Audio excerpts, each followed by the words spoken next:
Muchas gracias por haberos congregado aquí esta mañana. La verdad es que en un desayuno no se tiene un poco la idea de la gente que va a tener la posibilidad de asistir, pero os estoy muy agradecidos en nombre de ASE, Acción Social Empresarial, quien convoca este acto. Sabéis que somos una modestísima asociación de empresarios y dirigentes cristianos que tratamos de dignificar la vida de la empresa, porque si vosotros vais a cualquier colegio o cualquier institución, veréis que la institución peor tratada en todas partes, en los libros de texto, en la prensa, es la empresa. La empresa es horrible, pero sin embargo todos vivimos a costa de la empresa. Nuestra misión, por lo tanto, será tratar desde nuestra visión evangélica, primero transformarnos nosotros a la luz del Evangelio para transformar la empresa, para transformar la sociedad, siempre sobre la base de la doctrina social de la Iglesia. Y con esta pequeña presentación que solamente hago de quiénes somos los que os hemos convocado aquí, vamos a dar comienzo a este acto, en donde es el primero de una serie que esperamos que tenga su cierto éxito por los temas que convoque y por las gentes que vienen a participar en ella, que naturalmente quedo muy agradecido a Fernando Jiménez Barrio Canal y al resto de los miembros de la mesa, porque no tenemos, yo personalmente al convocar este acto sobre los laicos y la gestión de la Iglesia, no hay ningún partipris, sino sin embargo simplemente suscitar la reflexión, buscar ideas, opiniones y por lo tanto todos los que están aquí y los que nos puedan ver en cualquier otro momento porque se va a retransmitir por streaming tengan la posibilidad de extraer consecuencias y aplicarlas en su contexto.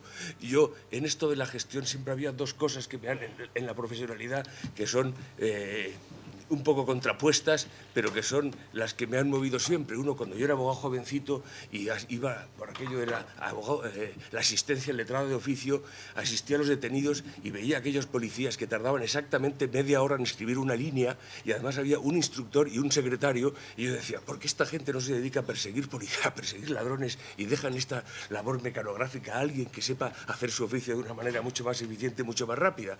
Pero por otro lado, luego estaba siempre aquellos versos famosos de León Felipe, ser Romero y solo en la vida, que pasa siempre por caminos nuevos, que decía un verso luminoso, no sabiendo los oficios, los haremos con respeto. Así que entre una cosa y la otra es donde vamos a circular en esta sesión, en la que comienza la misma con una exposición general por parte de Fernando, luego el resto de la mesa tendrá su momento de participación, 4 o 5 minutos, y después habrá un coloquio abierto, pero eso sí, a las 11 en punto, l'exactitude será politis de Gua, la puntualidad es la cortesía de los reyes, y entre tantas regias personalidades terminamos a las 11 en punto.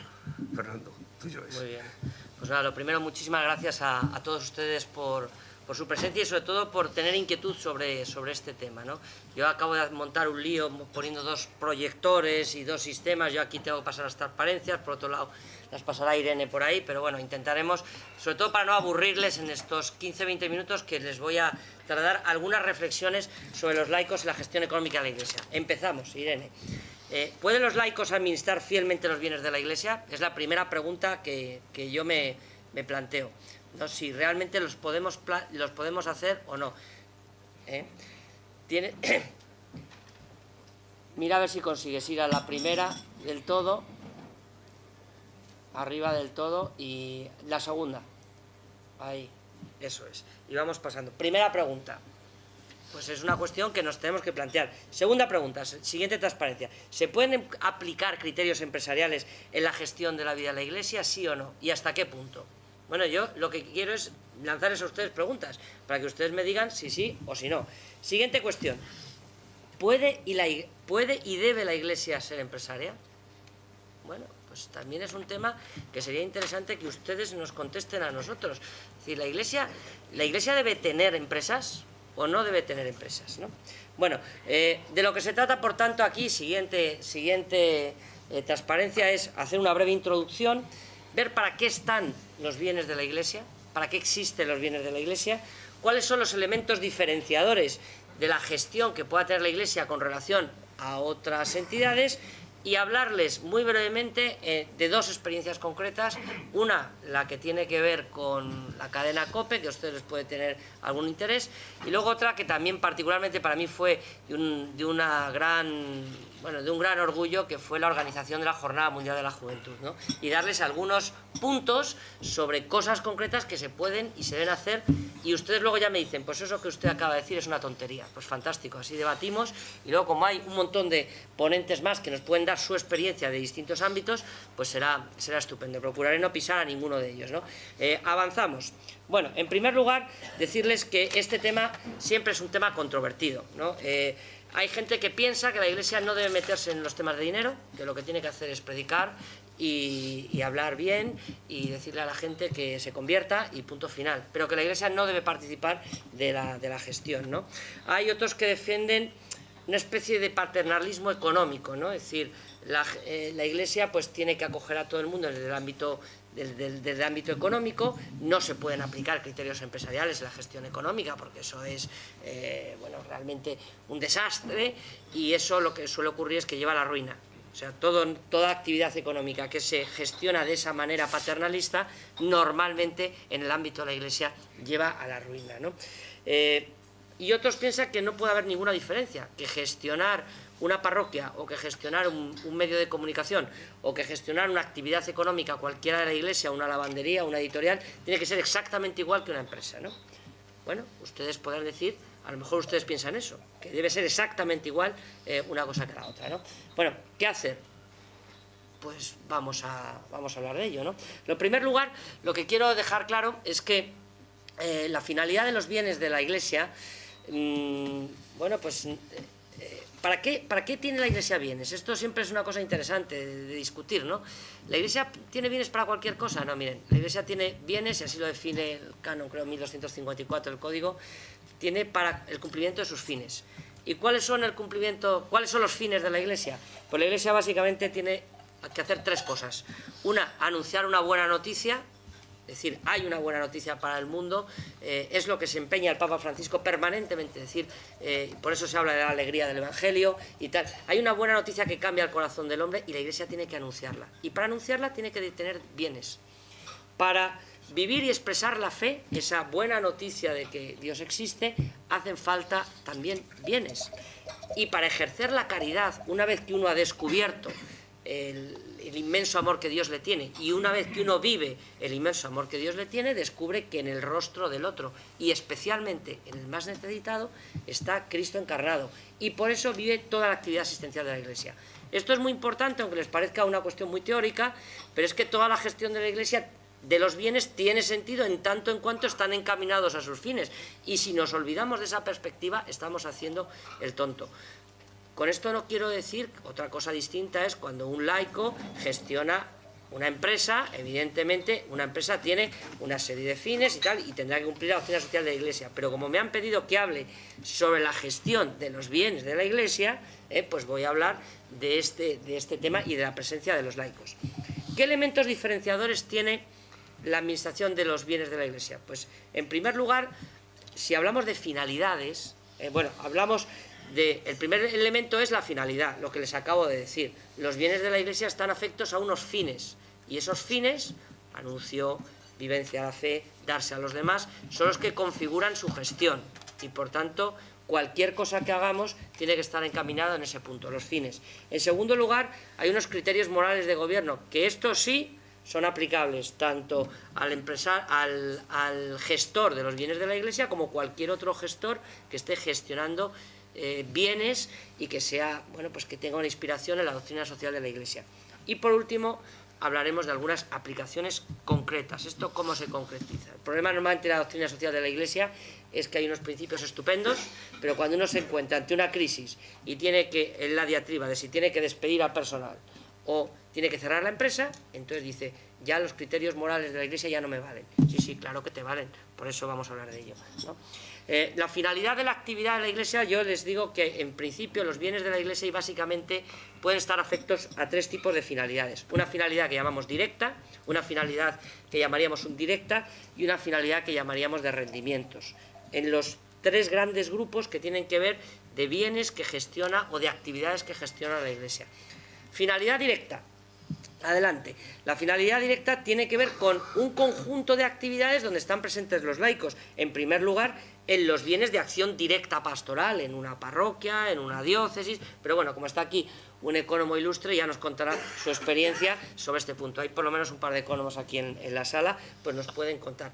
Pero también hay otras actividades de la Iglesia que contribuyen directamente a sus fines, como son casas de espiritualidad, colegios, hospitales, residencias de ancianos, centros sociales, museos, editoriales, librerías. Todas estas son actividades que en el ámbito civil pueden ser perfectamente actividades económicas gestionadas, hombre, de otra manera, a mí me parece, ¿no? Hay una finalidad indirecta, también un segundo bloque de actividades que llamamos finalidades indirectas, que son actividades dirigidas al público general, donde a lo mejor no hay un anuncio explícito del Evangelio, pero que contribuyen a la misión de la Iglesia. Un colegio mayor, pues es una actividad económica, pero cuando lo gestiona la Iglesia, pues hombre, además de acompañar y de servir de residencia para los estudiantes, pues tiene vocación de influir en la sociedad. Un medio de comunicación generalista, como puede ser la COPE, un periódico católico, de ámbito generalista, pues claro que está trabajando en el mundo de todos, pero quiere influir en la sociedad. No hay un anuncio explícito, o sí, pero bueno, yo me imagino que ahora Herrera a las 9:35 pues estará con su tertulia política y no está proclamando la octava de la Inmaculada. No, pero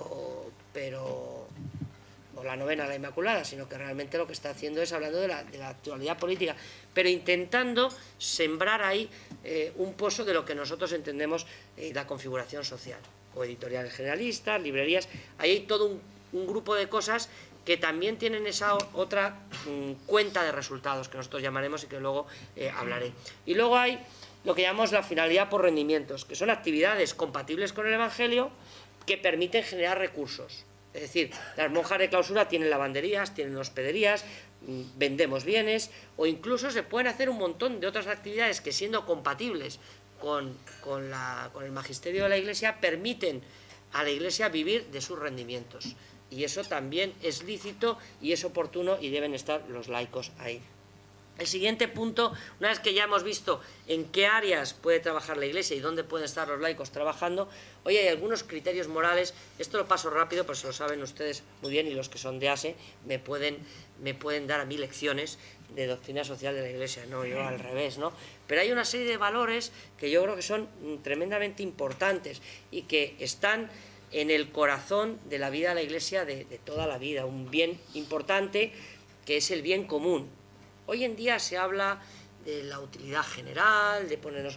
Pero la Iglesia siempre ha proclamado el bien común, y desde ese punto de vista la Iglesia siempre ha hablado de la capacidad de generar bienes, que el bien común no es solo la suma de los bienes e intereses de cada uno, sino que además de que vayan a cada persona, van al conjunto de la sociedad, ¿no? Y en ese sentido la empresa tiene una importantísima labor social, porque genera valor. Yo ayer estaba en Toledo, algunos estaban aquí, con unos premios que dábamos en COPE, y estábamos dando premios a empresas que simplemente llevan 30, 40, 50 años o 100 haciendo bien su trabajo. Es decir, generando valor para el sistema, generando riqueza, generando oportunidades y generando crecimiento para la economía. Y esto es tremendamente importante, ¿no? Claro que hay que aplicar todos los criterios económicos y toda la doctrina económica que conocemos y que avanzamos y que muchos de ustedes son peritos, pero sin olvidar, todos estos números son del compendio de la doctrina social de la Iglesia, los que aparecen en las transparencias, sin olvidar el desarrollo personal y social de los individuos y de los pueblos, ¿no? Por supuesto, reconociendo la justa función del beneficio. Todo esto ya se lo saben ustedes y no quiero insistir especialmente, ¿no? La doctrina social de la Iglesia habla claramente del papel fundamental del empresario en la sociedad. Nos olvidamos mucho de esto, normalmente hablamos de otras cosas, pero es absolutamente fundamental que haya empresarios y que haya empresarios católicos que entiendan esta función social de la economía. Y eso no significa renunciar a ganar dinero y a que la empresa vaya bien. Si la empresa no va bien y la empresa no genera dinero, yo desde mi punto de vista me parece que esas empresas no son éticas. Es decir, una empresa que está permanentemente en pérdidas no puede ser una empresa, será otra cosa, pero no es una empresa, porque la empresa tiene que generar valor para retribuir a todos los elementos, incluyendo, por supuesto, el capital, ¿no? Hay un destino universal de los bienes, la Iglesia proclama evidentemente la propiedad privada, pero junto con eso proclama también que los bienes están destinados al conjunto de la humanidad y hay que saber compaginar la propiedad privada con el destino universal de los bienes, ¿eh? Pero bueno, ese es otro debate de otro día, ¿no? Tenemos que crear valor para todos, etcétera, ¿no? Vamos a concretar. Por tanto, nosotros cuando gestionamos y cuando un laico se pone a gestionar cosas, bueno, pues tiene que intentar hacer las cosas bien sabiendo cuál es su objetivo en el ámbito de la gestión de la Iglesia, ¿no? Tiene que aplicar herramientas al servicio de la actividad con absoluta profesionalidad. Es decir, yo estoy muy cansado de ver que en actividades importantes ponemos a buenas personas, sacerdotes muchas veces, pero que no tienen ni idea. Entonces, bueno, pues es estupendo que haya personas, buenas personas que quieran gestionar, pero oiga, es que gestionar no es algo que uno, no es como ser entrenador de fútbol, que todos los españoles llevamos un seleccionador nacional dentro de nuestra cabeza, no, oiga, es que esto es una cosa muy seria, esto es una cosa muy seria. Entonces, hay que saber. Algunos estamos unos cuantos añitos en la facultad para aprender y luego la experiencia te da, ¿no? Entonces, y luego un elemento muy clave que se nos va a pedir y que luego al final aludiré en los últimos 9 minutos que me quedan, sería la transparencia en la actuación. En la Iglesia es especialmente relevante el concepto de la transparencia en la gestión de los bienes, ¿no? Aplicando buenos criterios de control y siempre con una economía con rostro humano. Vamos a la última parte, que yo creo que era la fundamental, y lo que quiero es provocarles a ustedes preguntas concretas, ¿no? Es decir, ¿esto en qué se aplica cuando un laico tiene que gestionar? Miren, yo tengo una cuenta de resultados, que es la cuenta de resultados económica, donde va a aparecer la que todos conocemos, pero junto con esa cuenta de resultados tengo otra cuenta de resultados, que es, ¿mi labor está cumpliendo el objetivo social, sí o no? Esto tiene que ver, muchos, aquí he visto a personas importantes de alguna fundación, bueno, ¿yo estoy cumpliendo con mis fines fundacionales o no? ¿Estoy contribuyendo realmente a lo que se me está pidiendo en la gestión de los bienes, sí o no? Y eso hay que tener indicadores. O sea, hemos creado los cuadros de mando, los balance scorecard, los indicadores.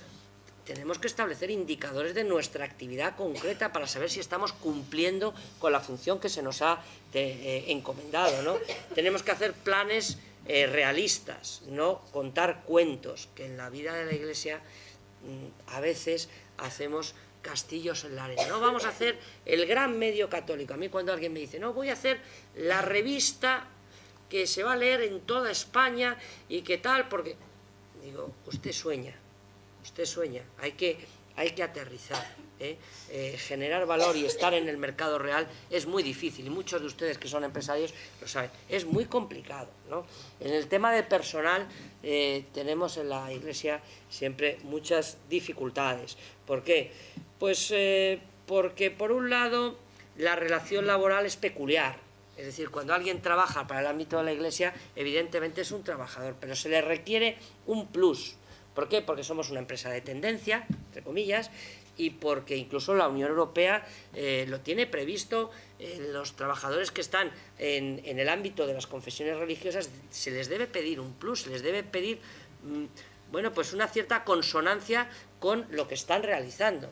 Yo hablaba una vez con el exsecretario de Estado de la Seguridad Social, Octavio Granado, socialista, y cuando yo le hablaba, digo, oye, tenemos un problema en la relación laboral en la vida de la Iglesia, y se lo explicaba el caso concreto y decía, tienes toda la razón. ¿Alguien concibe, por ejemplo, que el gerente del Real Madrid sea socio del Barcelona? ¿Ustedes piensan que el gerente del Real Madrid pudiera convertirse al barcelonismo y ser socio del Barcelona? Sería imposible. ¿Ustedes piensan que el gerente del Partido Socialista fuera una afiliada al Partido Popular? ¿Y por qué entendemos que no pasa nada si un profesor de religión se convierte al budismo, puede seguir dando clase de religión? ¿O alguien que no comulga en absoluto con el credo de la vida de la Iglesia pueda estar gestionando bienes de la Iglesia? Bueno, es una reflexión que hay que hacer. Yo al menos me lo planteo. También hay que hacer muchas reflexiones. En la vida de la Iglesia se confunde muchas veces la caridad con la justicia. Nosotros tenemos un dicho de que en la Iglesia se entra por misericordia y se sale por magistratura.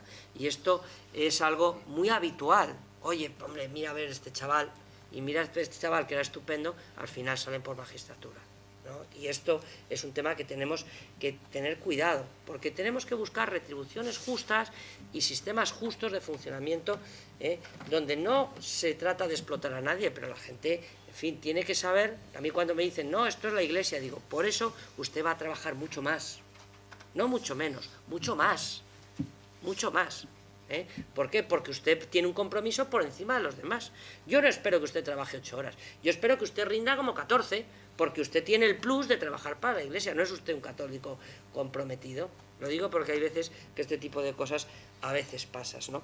Y ante la crisis, pues hay que tener criterios concretos, ¿no? Igual que en el tema de las políticas de compras y de contratación, pues que tenemos que tener criterios, bueno, pues ahí sí empresariales. Muchas veces nosotros tenemos en el ámbito de la Iglesia mucha gente que se acerca con el rosario en la mano para ofrecernos la compra de, bueno, para ofrecernos sus productos, dice, no, y se le cae el rosario, la estampita de tal. Entonces uno dice, ah, bueno, es católico. Yo cuando me viene alguno digo, ah, estoy católico, estupendo, porque así me va a ofrecer mejores productos, muchos más baratos que la competencia, porque usted tiene un mayor compromiso. Entonces ya se calla, porque se ha dado cuenta de que la cosa no va bien. Digo algunos, porque otros realmente... Lo que pasa es que el verdadero católico no le hace falta sacar por descuido la estampita de la Virgen X, ¿no? Pero bueno, estas son cosas que también pasan y tenemos que empezar a aplicar criterios de control y criterios de gobernanza y criterios de... Bueno, pues los criterios que se aplican normalmente en cualquier otra empresa. Siempre economía con rostro humano. 3 minutos me quedan. Casos concretos. Miren, nosotros en COPE, ¿qué hacemos? Pues hacemos la otra cuenta de resultados. Claro que sí. Yo a los obispos, la cuenta de resultados... Oye, el hecho de que este año en COPE hemos dejado de tener pérdidas y cerraremos, como ya dijimos el otro día, con más de 4 millones de euros de beneficio, a mí me satisface. Yo no sé si los obispos se dan cuenta o no. Los obispos lo que quieren, ¿qué es? La otra cuenta de resultados. Hacer presente la vida de la Iglesia en el ámbito generalista. Y yo les tengo que dar datos, y se los doy, del número de inserciones, de cómo hemos aportado las cosas. Ellos reciben todos los meses un tochito de 30 páginas sobre cosas concretas donde se ha hecho presente el ideario. Es importante hacer esto, ¿no? Y eso que nosotros tenemos enormes condicionamientos. Un laico como yo en la COPE tiene enormes condicionantes con la publicidad. Hay productos que no podemos emitir. Hay otros donde la línea no es tan clara, pero hay productos donde es difícil. Es decir, hay productos que claramente no podemos emitir, pero no sé, hay otros, no voy a decir nada porque si no, pero tengo varios ejemplos. Y luego hay muchas escalas de grises. Usted puede publicitar un vigorizante sexual o no. Dígame usted dónde dice que en la doctrina social de la Iglesia que no se puede publicitar una clínica para arreglar problemas de impotencia. No estoy hablando estoy hablando de eso, de un problema médico. Bueno, pero claro, usted cuando está publicitando esto está fomentando determinada forma de concebir la sexualidad. Es un tema discutible. ¿Ven? Es un tema discutible. Hay muchos grises, ¿no? Evidentemente nosotros hay muchos programas que no podemos emitir y de hecho pues, estamos muy contentos de no emitirlos. Estamos muy contentos de no emitirlos, pero te condiciona.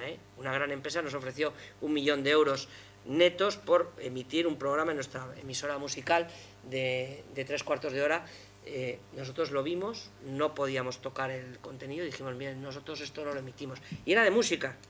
Claro, pero entre música y música, escuchen ustedes algunas, mejor no lo escuchen ustedes algunas emisoras musicales de este país a las 11:15 de la noche. A ver lo que le pasa. Prueben, hagan zapeo, no voy a decir cuáles para no dar promo, pero escúchenlo y se darán cuenta de lo que estoy hablando, ¿no? Nosotros, en temas de personal, pues claro, los laicos, ¿qué tenemos que hacer? Pues sistemas de contratación que huyan de la caridad y del enchufismo, que hagan selecciones de personal adecuadamente, aunque venga el curita de al lado diciendo que tiene un chaval estupendísimo, o el hijo de no sé quién. Pues no sé quién es estupendísimo, pero el hijo es un calavera que te va a traer por la calle la amargura. Yo alguna vez, algún prelado ha venido, oye, mira esta persona para COPE, en esta época de crisis, y a alguna persona le tuve que decir, mire, tiene usted aquí la lista de empleados, dígame a quién tacho para meter a este.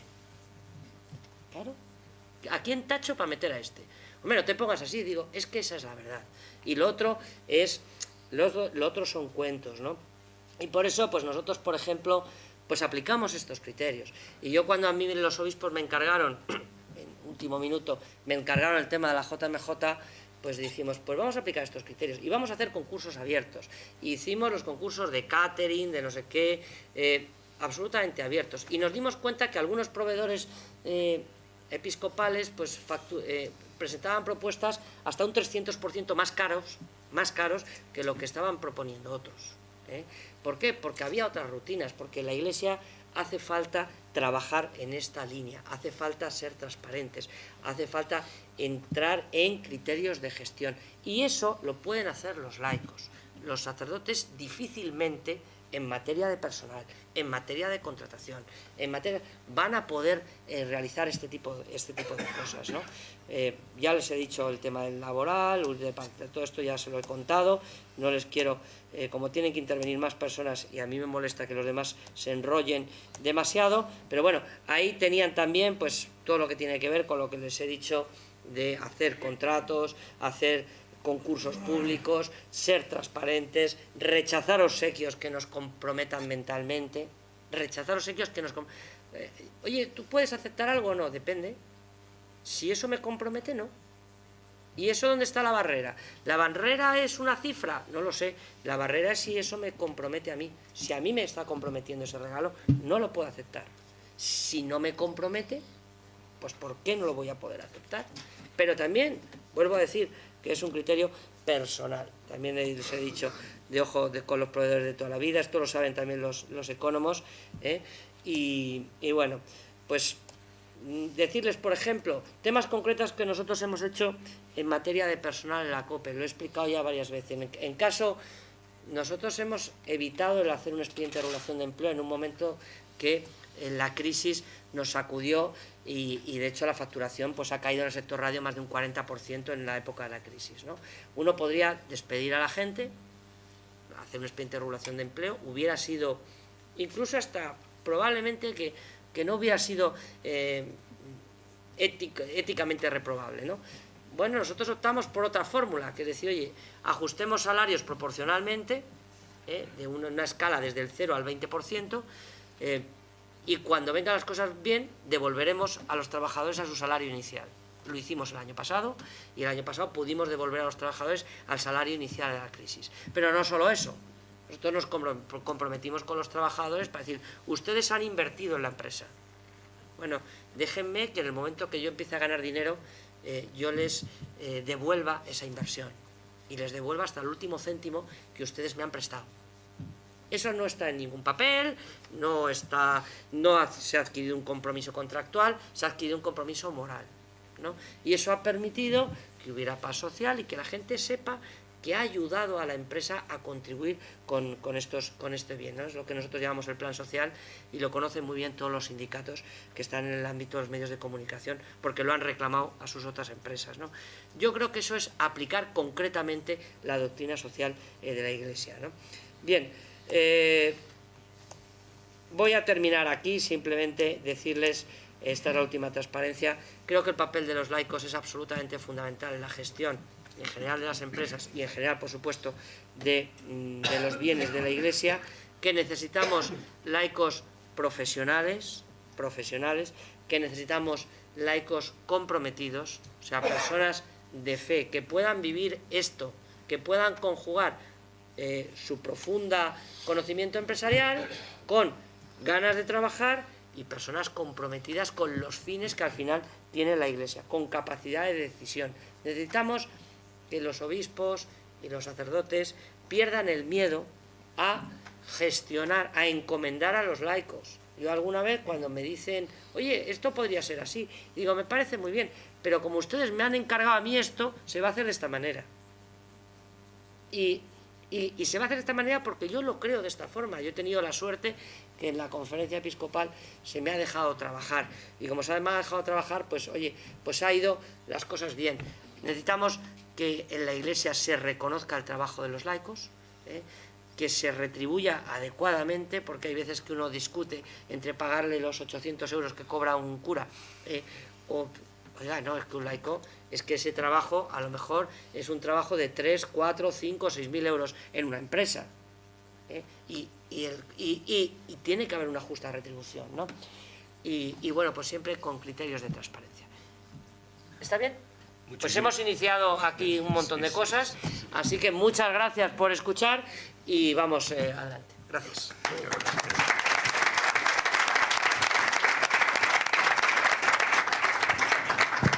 Lo que está claro es que no has defraudado las expectativas, has puesto un toro en el ruedo fantástico y ahora hace falta no muletillas, porque unas espadas de primera división que van a tener que lidiar con esas cosas con lo que ya traían preparado. Yo he cometido la imprudencia, pero por otro lado tampoco es así, de no presentar a Fernando Jiménez Barrio Canal, pero claro, es que no hacía falta presentarle y haber hecho el despliegue curricular había sido un poco absurdo. Ahora vamos brevemente a pasar por los restos de los miembros de la mesa. Una pequeña nota curricular, empezando a mi derecha por Domingo Sugrañes, que es presidente de la Fundación Vaticana Centesimus Annus Pro Pontifice.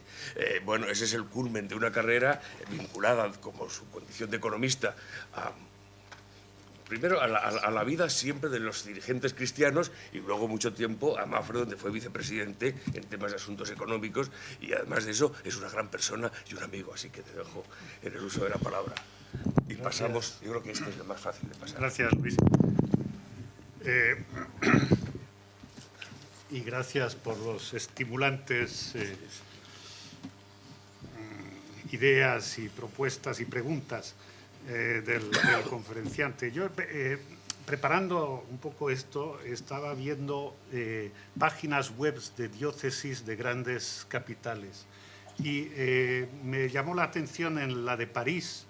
Viene una advertencia que dice, traduzco, fundada en una dimensión que la supera, la Iglesia no es una institución como las demás. Empieza así, ¿no? Es decir, define a quien busque información, bueno, sitúa, creo, la cosa de forma importante y que nos obliga, digamos, a cierta distancia en cualquier comentario. Sin embargo, creo que es evidente para todos, y lo ha dicho también Fernando, en este momento hay un profundo cambio en curso en la Iglesia. Los sacerdotes y los obispos, por supuesto, cuya autoridad es absolutamente necesaria, no se trata de discutir su autoridad moral y eclesiástica, pero su papel está cambiando. Tienen que ser más pastores que administradores. Eso lo dice el Papa, lo dice mucha gente y lo dice la evidencia. Por lo tanto, también hace falta, yo creo, porque la Iglesia en la que estamos todos está sufriendo una cierta crisis de transformación y hace falta innovación pastoral. Y quienes se dedican, los pastores, pues tienen bastante que hacer con esto, con no, digamos, estar distraídos en otras cosas.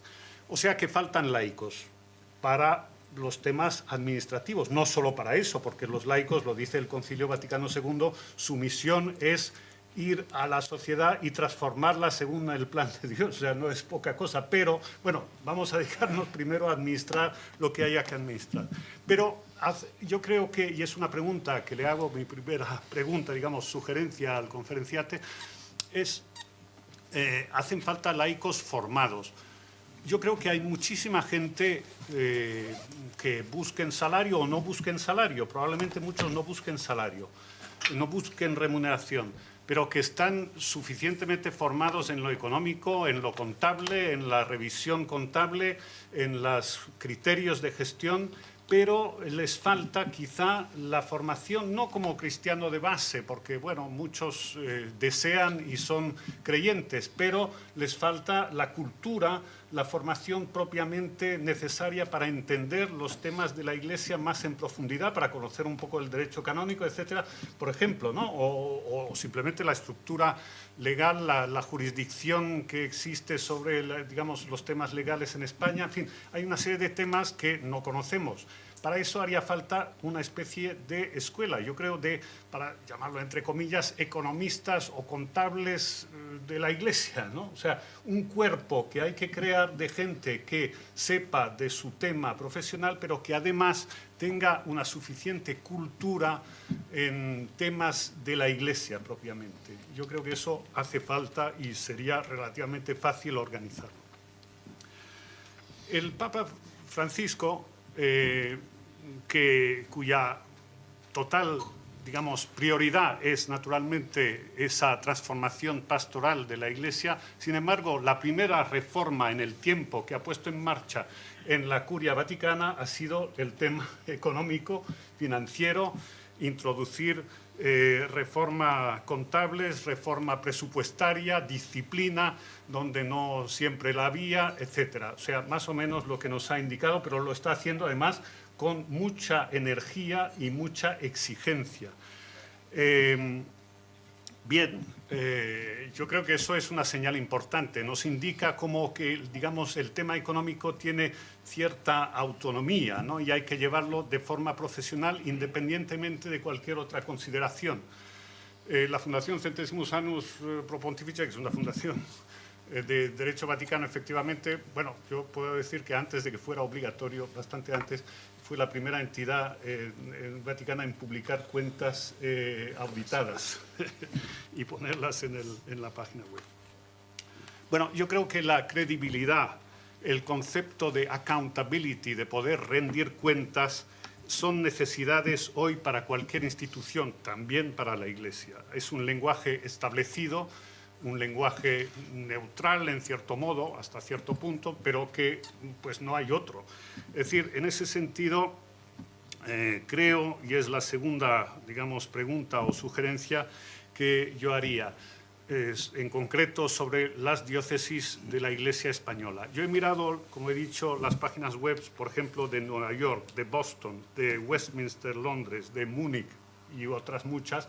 Todas tienen cuentas completas, accesibles y auditadas. En España no he visto ninguna diócesis que lo tenga. Yo sé, porque he visto, mirando la página web, creo, de la Conferencia Episcopal, que hay un acuerdo con Transparencia Internacional para, supongo, llegar a algo de esto.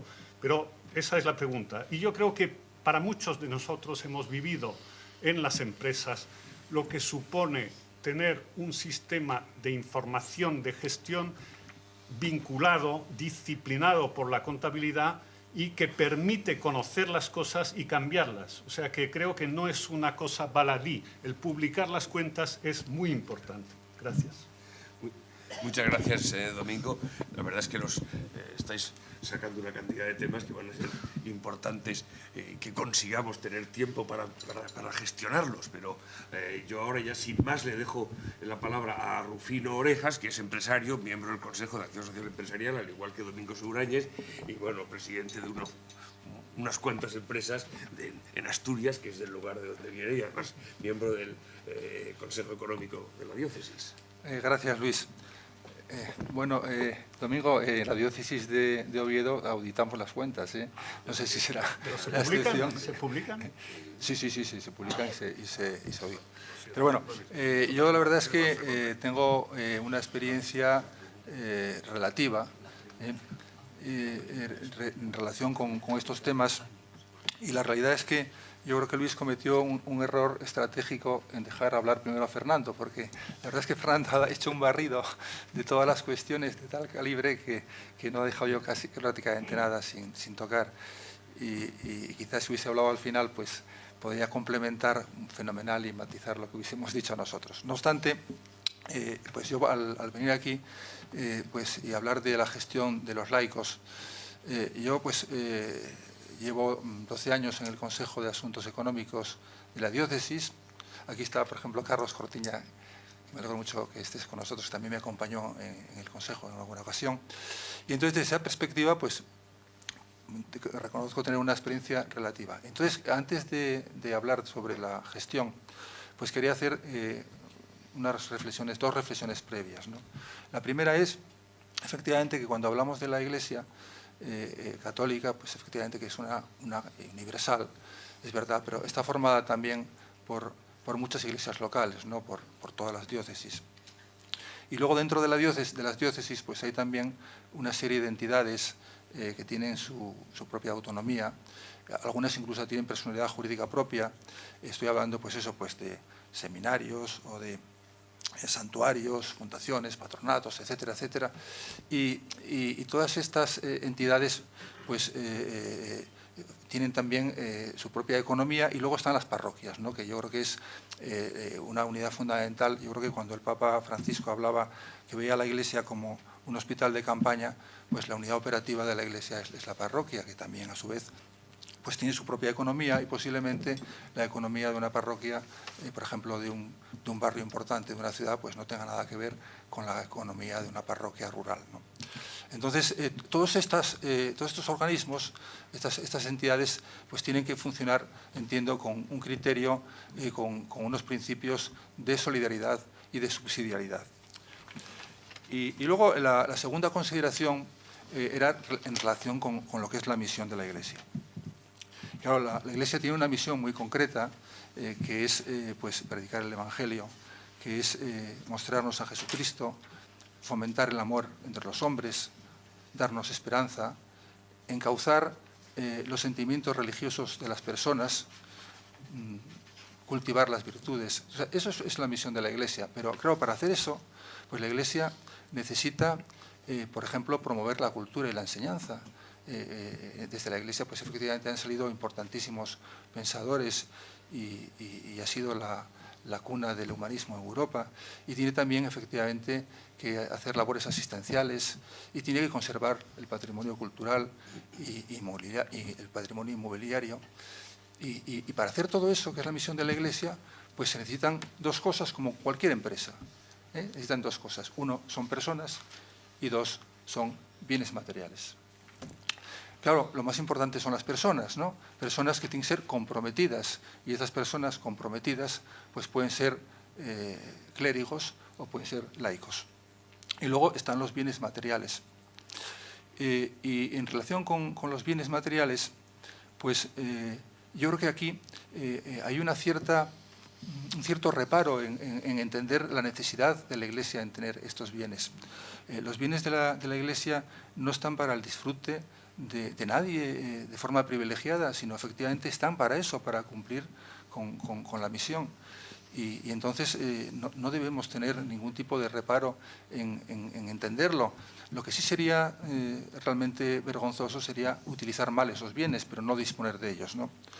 Y en cuanto a las personas, pues claro, para gestionar los bienes de la Iglesia necesitamos tener un sistema de gestión, y estas personas tienen que tener una jerarquía y tienen que tener pues, poder pues, para poder tomar decisiones y ejecutarlas. Porque en la vida empresarial lo más difícil muchas veces es precisamente eso, el tomar las decisiones. Entonces, también hay que matizar que el poder debe entenderse siempre como un servicio. Yo creo que mi experiencia, desde luego, en la Iglesia así siempre ha sido. Las personas que tienen más poder son las que sirven más al bien común. Y ahí nunca puedo olvidar esta imagen tan evocadora y tan emocionante de Jesucristo cuando le lava los pies a sus discípulos, ¿no? Como la muestra de lo que es realmente un liderazgo con vocación de servicio. Entonces, pues hechas esas dos reflexiones previas de lo que es la composición de la Iglesia y lo que es la misión, pues entonces ahora se trataría de analizar cuál es el papel de los laicos. Bueno, como decía antes, existen muchas iglesias locales, muchas entidades. Por ejemplo, en una diócesis pues está indudablemente la figura del obispo, que es fundamental, la figura de los vicarios, porque muchas veces los obispos delegan en los vicarios. Luego está la figura del ecónomo, que es el gerente de la diócesis, y yo creo que es una figura importantísima.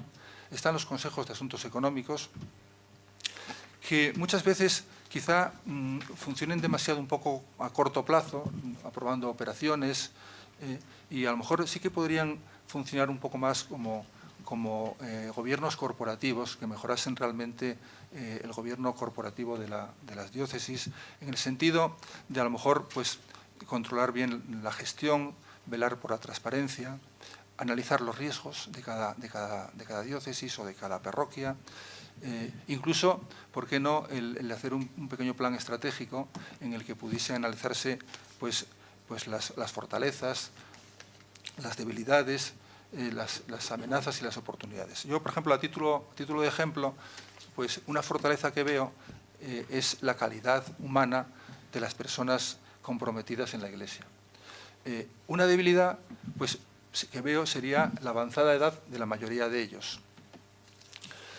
Luego pues, veo, por ejemplo, una amenaza en las cuentas de la Iglesia, que un porcentaje muy importante de los ingresos provienen precisamente del convenio con el Estado de la declaración de la renta. Y una oportunidad que veo pues es la digitalización. Es decir, yo creo que hay aquí un proceso importante que se puede ir poniendo en marcha para que las cosas vayan funcionando pues, de una forma más ágil. En definitiva, yo creo que hay algunos retos planteados. Concretamente, creo que un reto es continuar este proceso de transparencia que ya se ha iniciado, pero creo que hay que continuar con él. Yo creo que otro reto es la formación se ha dicho aquí, de laicos y sacerdotes, en los que debe también incluirse formación económica, y los nuevos métodos de las nuevas tecnologías pueden ayudar muchísimo para este proceso de formación. Luego también quizá se pudiese debatir sobre algunas reformas estructurales, y luego, por último, sería el reto de la digitalización. Muchas gracias, Rufino. Siguen planteándose temas. Cuando terminemos todos los ponentes, no sé si va a haber tiempo suficiente para contestarlos, pero quedarán en la mesa. Así que, sin más dilación, paso la palabra a Anastasio Gómez Hidalgo, que tiene también un importante bagaje profesional y además muy vinculado también a la vida económica de la Iglesia desde Toledo, pero además a una entidad aseguradora como UMAS, en la que ejerce una labor de liderazgo y dirección importante, y eso le da un privilegiado atalaya para poder comentarnos. Bueno, pues buenos días a todos. Dar las gracias a Luis, y con un recuerdo a su padre, don Ignacio, a quien tuve el honor de conocer, porque tengo mucha amistad con uno de sus hermanos y quería hacerlo en este foro, Luis.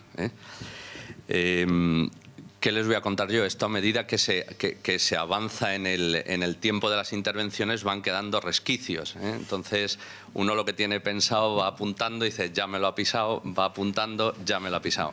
Entonces, como las ideas generales y grandes ideas pues han salido, y con las personas que me han precedido, pues la altura que tiene, pues yo voy a bajarme, y así en este público, y sabiendo que muchos de ustedes pues son lo que son y vienen de donde vienen, pues intentaré ir a empatar, nada más.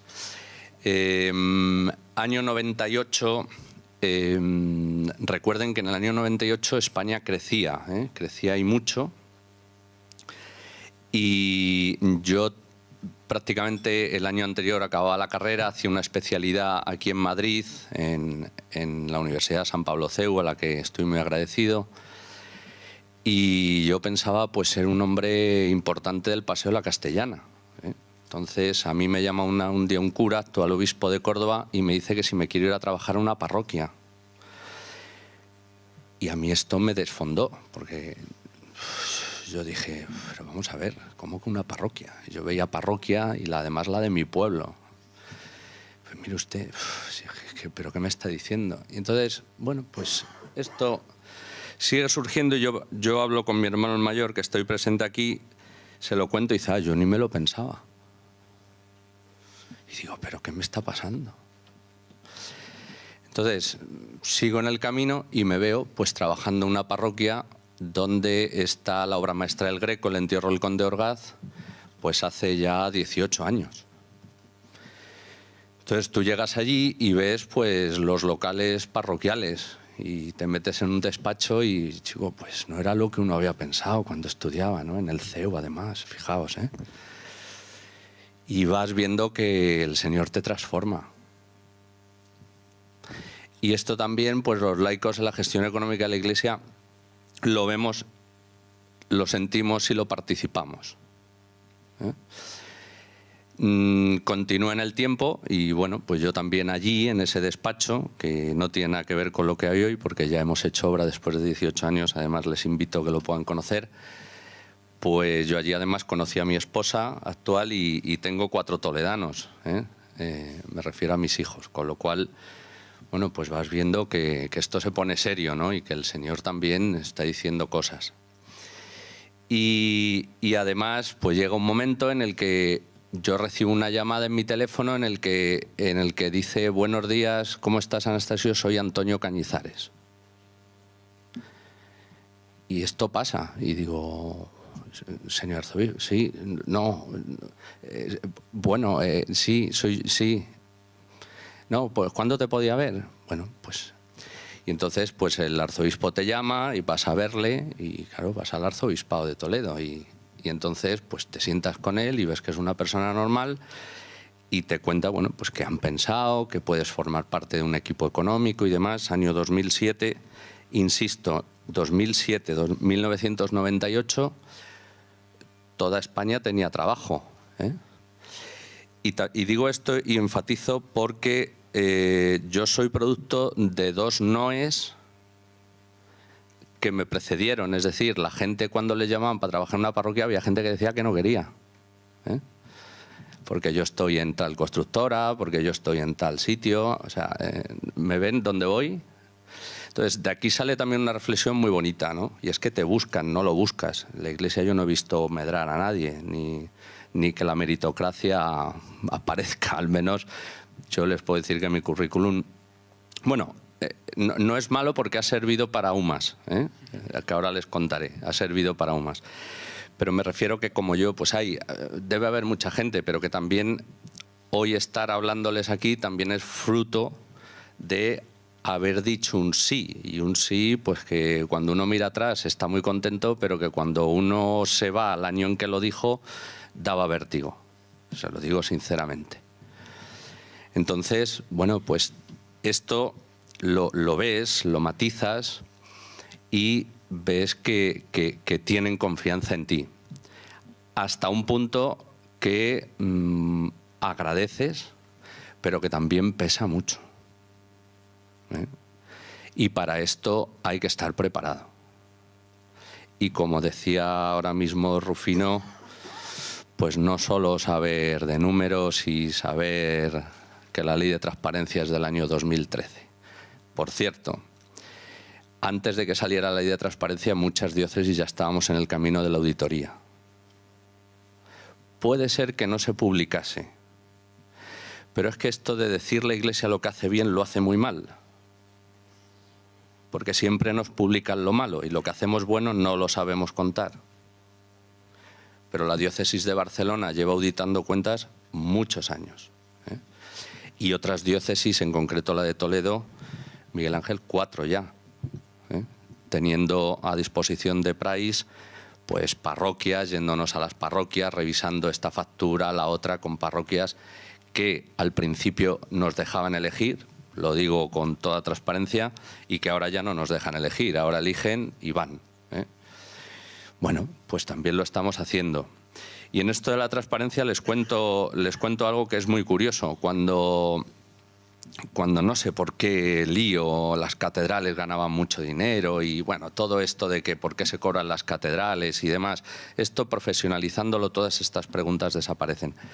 Era muy curioso porque a mí me llamó un periodista del Mundo exigiéndome: oiga, queremos saber las cuentas. Sí, pues espérese, me deja un teléfono, yo le llamo y... Sí, pero nos va a dar las cuentas. Déjeme un teléfono, yo compruebo que usted es quien dice ser y yo se las mando a la redacción, no hay problema. Yo llamo al Mundo, me pongo, pregunto, Jesús, algo se llamaba, el redactor.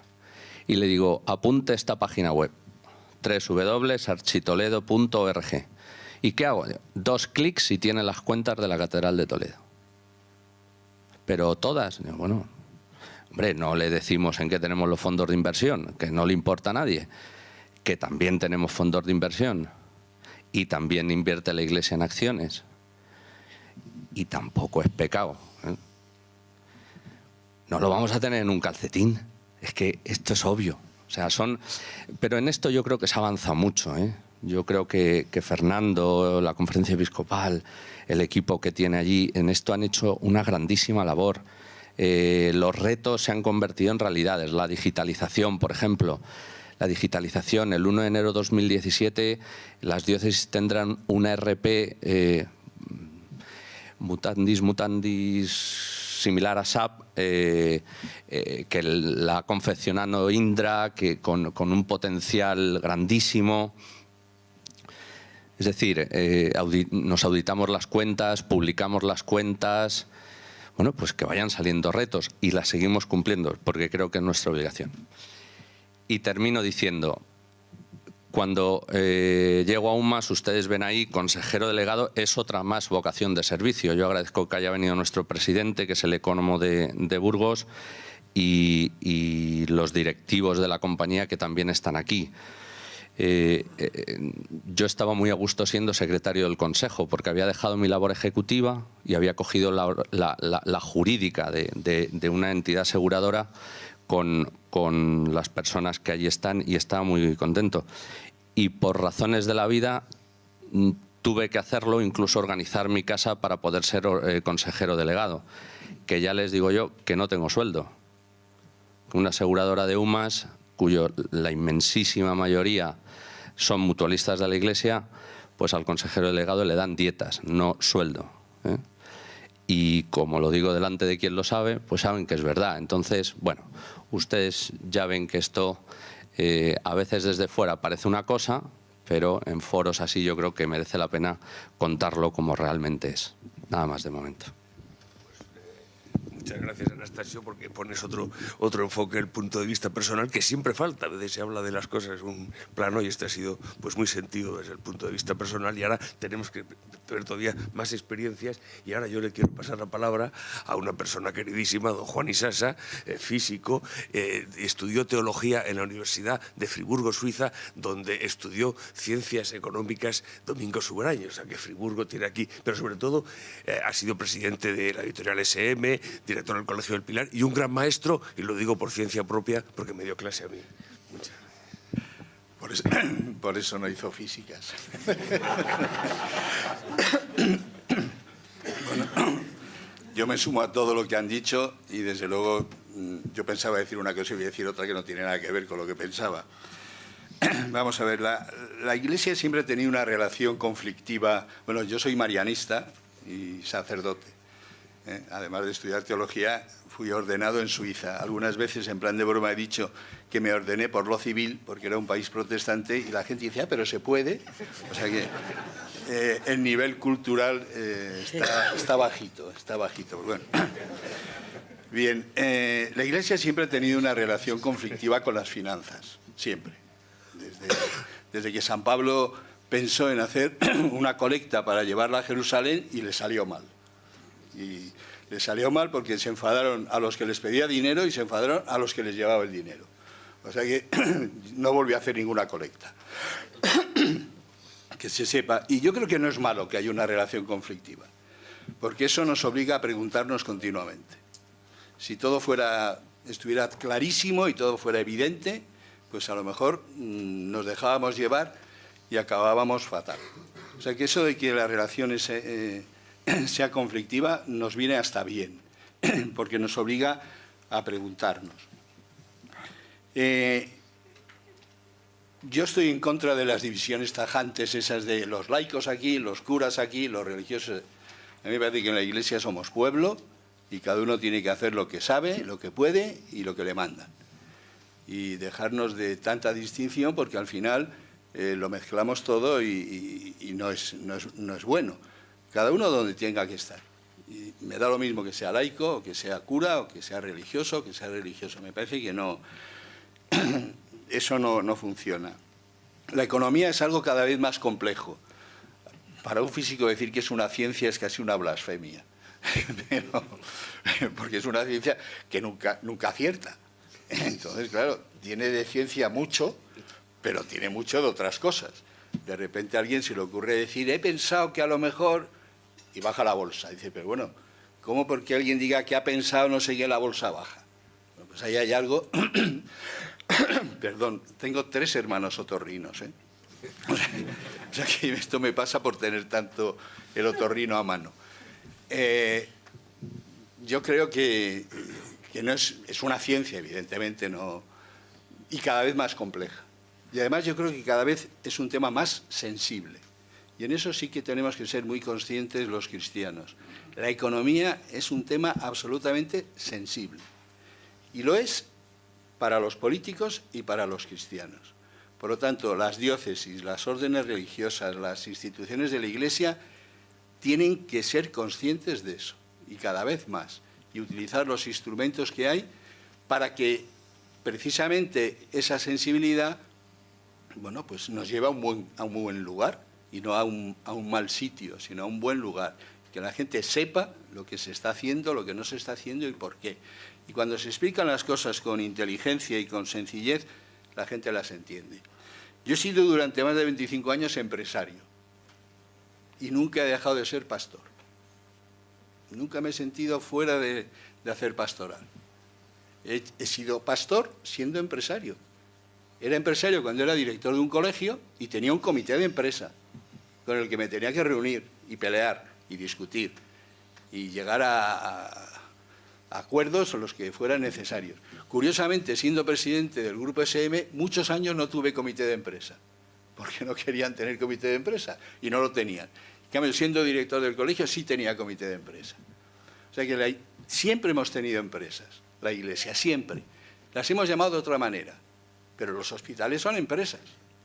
Y los hospitales se gestionan como las empresas. Los colegios son empresas. Lo que pasa es que son empresas muy peculiares en las que la nómina se lleva el 80% por lo menos del presupuesto. Pero son empresas. Y hay que gestionarlas como, pues, con las reglas y las normas de la empresa. Otra cosa es que dentro de que sea empresa se apliquen unos criterios evangélicos en todo lo que se puede, y se puede mucho. Hay veces que efectivamente, como se ha dicho, hay problemas y hay que pensarlo, hay que tomar decisiones, y no todas las decisiones gustan, no todas las decisiones son las mejores a veces, porque también te equivocas, pero se puede hacer mucho y se puede dar mucho carácter evangélico a la forma de gestionar una empresa, porque eso es perfectamente posible y eso todos lo podemos intuir perfectamente. Los marianistas teníamos una empresa que iba muy bien y tenía muchos beneficios, que era Ediciones SM, y la donamos entera. Creamos una fundación y dotamos a esa fundación con la empresa como capital fundacional. Tan es así, y es una fundación civil, que no se lo creían, decían, pero la empresa va mal, nos decían en el ministerio, no, va bien, va muy bien. Entonces, ¿por qué hacen eso? Ah, eso es nuestro problema. No queremos ganar dinero nosotros, queremos producir dinero y darlo. Y todos los beneficios de SM van a la fundación, a programas educativos.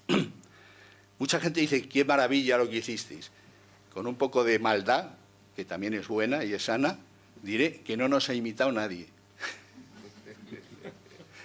Pero lo hicimos y estamos encantados de haberlo hecho. Por lo tanto, yo, trabajando como presidente de SM, no trabajaba en una obra de la Compañía de María, sino en una obra de la Fundación Santa María. Y tomamos otra decisión muy importante, y es que si tenemos una empresa, vamos a jugar a empresa. Y no a una cosa de curas, de amiguitos, que más o menos, y no, una empresa, con laicos, competentes, con quien haga falta, competentes y que sepan. Porque eso es fundamental. Alguien ha dicho, y es evidente, una empresa o produce beneficios o desaparece. Otra cosa es lo que hagas con los beneficios. Pero una empresa Yo a unas monjas que hicieron una asamblea una vez, hace años, cuando eran muchísimas y estaban preocupadísimas por los excedentes. Les dije, miren ustedes, tienen dos soluciones. Una, gastar más. Otra, trabajar menos. Pero mientras ustedes sean 400 mujeres trabajando como locas y gastando poco, en la sociedad occidental van a acumular dinero. Seguro. Y eso, vamos, es evidente. Y si no quieren hacer ninguna de esas dos cosas, lo que tienen que hacer es ver cómo puede derivar ese dinero a algo que merezca la pena y que ustedes quieran apoyar. Y termino diciendo una cosa. En la situación actual, yo ahora soy presidente de la FEC. Ya estoy jubilado de SM, pues ya tengo tantos años que he sido profesor de Luis. O sea que... Pues soy presidente de la Fundación Educación Católica, de 22 colegios dispersos por toda España. Es tremendo la situación económica de muchas congregaciones religiosas, sobre todo femeninas.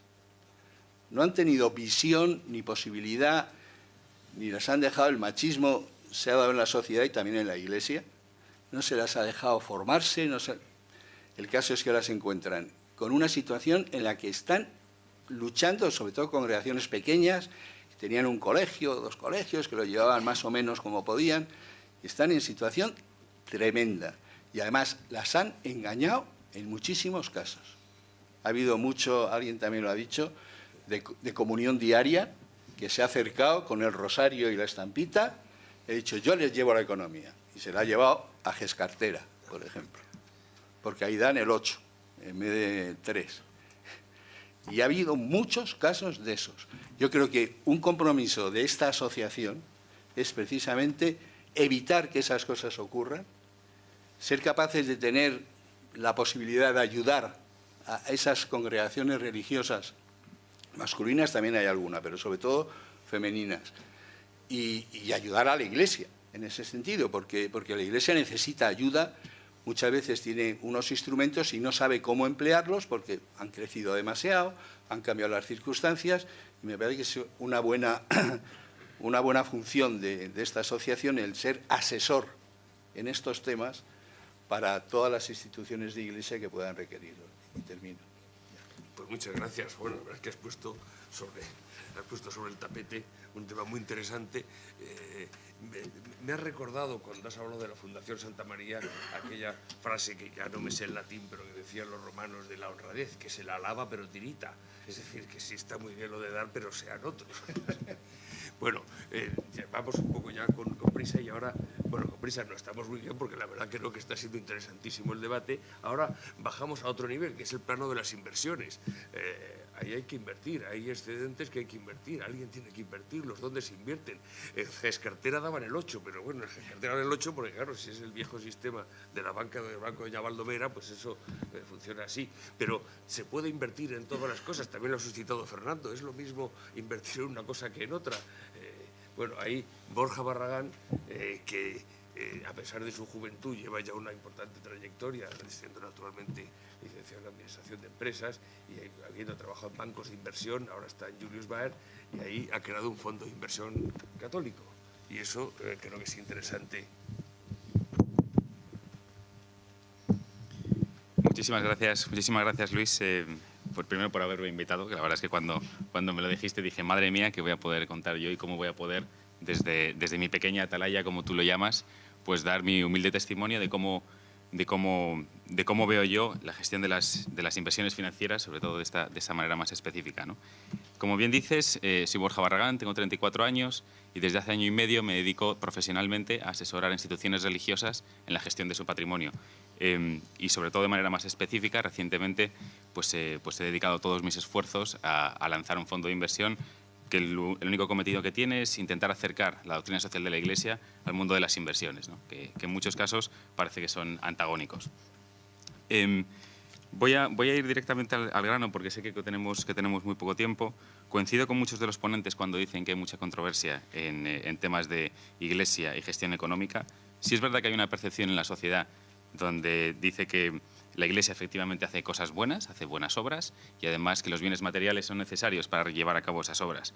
Sin embargo, estudios sociológicos te dicen que más del 75% de los jóvenes piensan que la Iglesia es una acaparadora de riqueza, una acaparadora de fortunas, ¿no? Y que además publicita fatal aquello que está haciendo. Por otro lado, todos tenemos amigos sacerdotes, todos tenemos amigos párrocos, y uno de los leitmotiv o de las quejas que salen muy frecuentemente es la falta cada vez mayor de involucración de los fieles en las actividades parroquiales.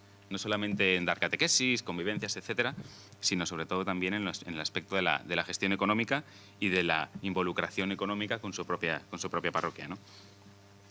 Por tanto, sí parece interesante, o sale a reducir, ¿no?, que la gestión de los recursos financieros es decisiva, ¿no?, para intentar desenmascarar esa percepción negativa que existe en la Iglesia, sobre todo en el aspecto económico.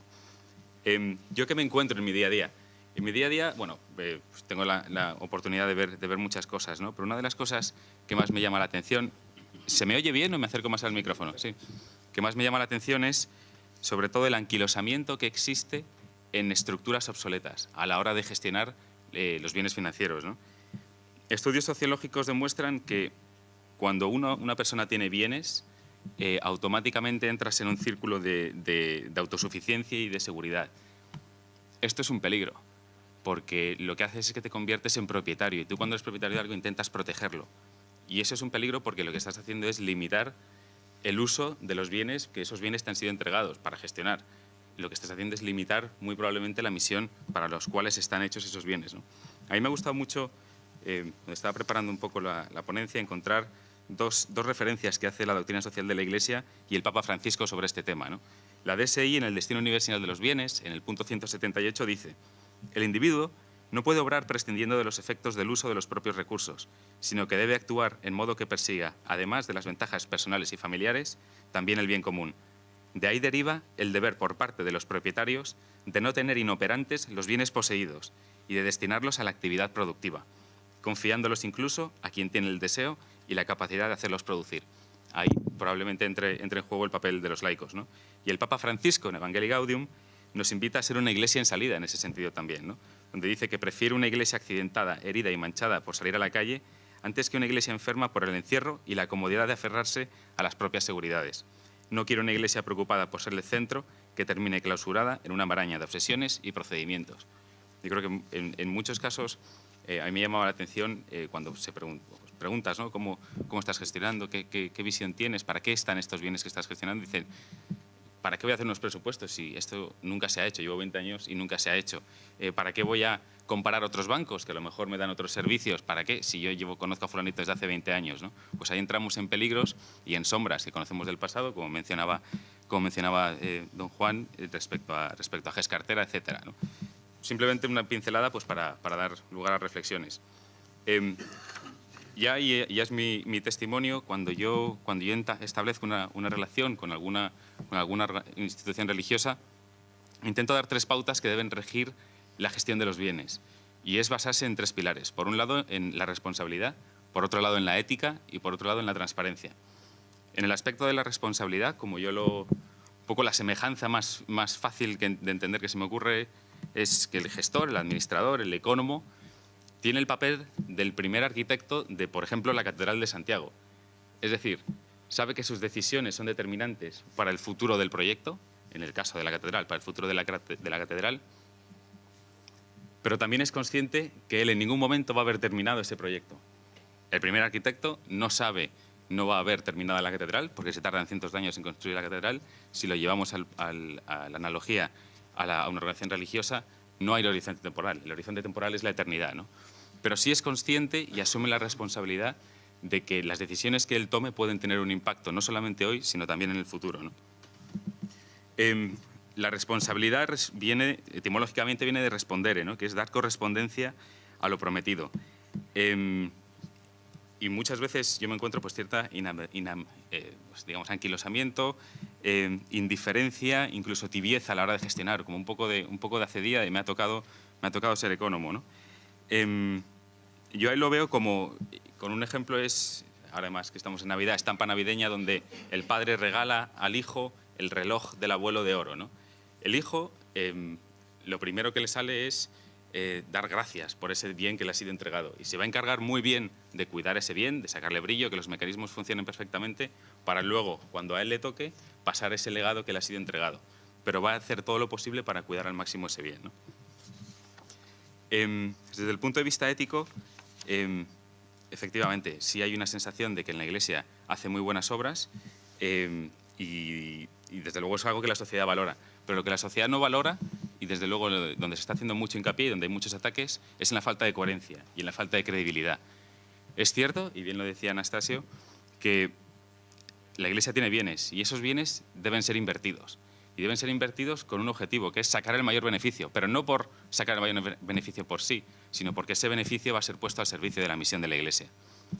También es cierto que, y lo dice Centesimus Annus, San Juan Pablo II decía que no es lo mismo invertir en un sector productivo que en otro, y que toda decisión de inversión es siempre una opción moral, ¿no?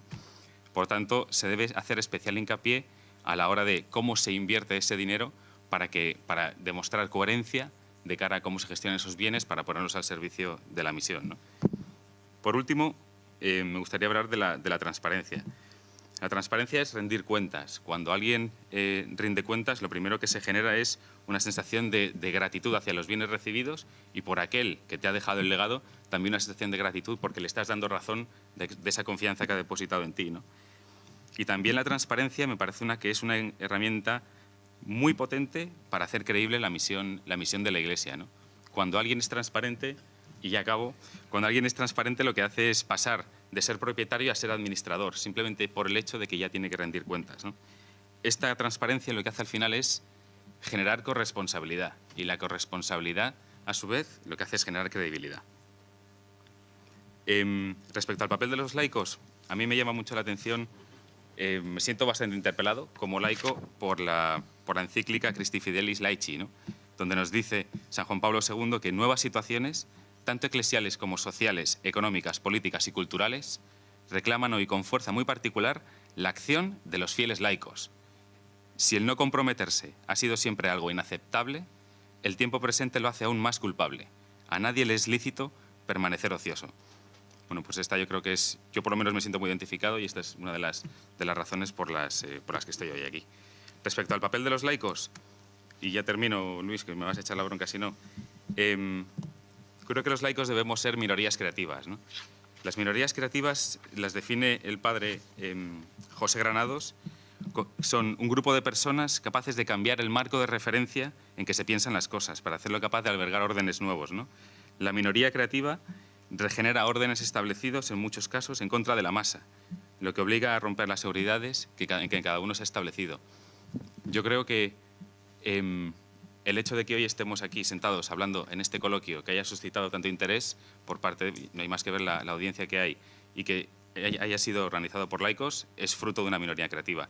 El hecho de que la Conferencia Episcopal haya lanzado recientemente una web absolutamente fantástica para acercar las donaciones a las parroquias es fruto de una minoría creativa. El hecho de que un chaval como yo me haya liado la manta a la cabeza y esté intentando montar un fondo de inversión que intenta acercar doctrina social de la Iglesia al mundo de las inversiones es fruto de una minoría creativa, ¿no? Con lo cual yo creo que se están dando pasos muy, muy importantes y que lo que hago es animar a los laicos a que pongamos nuestros talentos, los que podamos tener, muchos o pocos, pues al servicio de los demás y en este caso también al servicio de la Iglesia. Muchísimas gracias. Pues muchas gracias, sinceramente, Borja. La verdad es que cada uno que va a pasar, conseguir todavía sacar alguna cosa que no se ha dicho y además hacerlo con elegancia y con incisividad, pues me parece estupendo. Nos quedan 18 minutos, 3 participantes. Yo os pido, y querría que por lo menos Fernando tuviera al final 3 o 4 minutos para hacer un toque final. Os pido la máxima celeridad. Pedro, ¿estás en orden? Pedro, Fernando y José Luis. Tú tienes un micrófono allí. Formo parte del Consejo Económico de la misma y he podido ver la cantidad de necesidades que tiene la Iglesia en su funcionamiento diario y la ayuda que muchas veces los laicos han podido prestarla. Coincido prácticamente con todas las manifestaciones que se han hecho aquí esta mañana y en honor a esos pocos minutos que nos quedan voy a ser lo más breve posible para decir, Primero, que yo creo que existen 3 clases de laicos. Los laicos que de alguna manera se pueden llamar pata negra, es decir, son los que están identificados con los principios de la Iglesia, viven su fe, ayudan en lo que es necesario, no solo en lo que se les solicita, sino haciendo sugerencias en relación con las necesidades que contemplan. Laicos que, bueno, se apuntan y no tienen valor para el domingo en la misa parroquial. En fin, si les toca, salgan con la bolsa a pedir, en fin, la limosna de la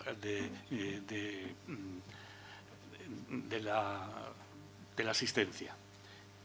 Y los otros, los que evidentemente esos están ausentes y no se les espera. Los primeros son los colaboradores directos de los sacerdotes. Los segundos son los que tanto los laicos como los sacerdotes deben de trabajar para su incorporación, porque es evidente que si comparamos el momento actual con hace unos años, hay más laicos, pero es evidente también que no son suficientes.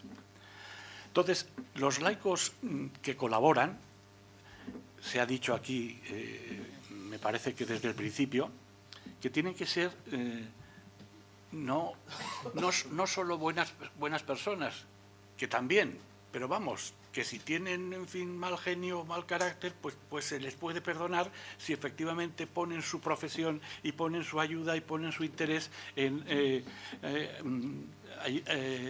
colaborar con la Iglesia. Por otra parte, la colaboración de los laicos, es decir, la vida en comunidad, no es nada del momento presente. En los primeros tiempos los cristianos vivían en comunidad y compartían exactamente bienes y proyectos. La explotación.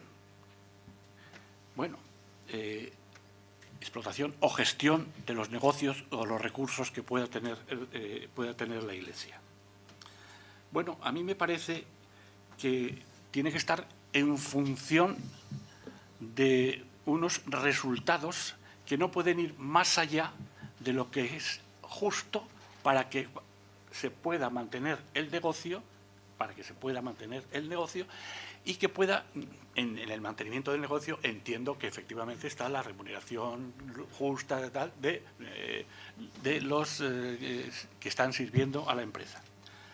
Pero se me ocurre que hay una máxima o una expresión que puede ser la máxima de actuación por parte de las personas que se dedican al control y explotación de los recursos que tiene la Iglesia. Y es el relato que el Evangelio hace del amo que al empleado al que le ha entregado unos denarios que se los devuelve incrementados, le promociona o se lo agradece.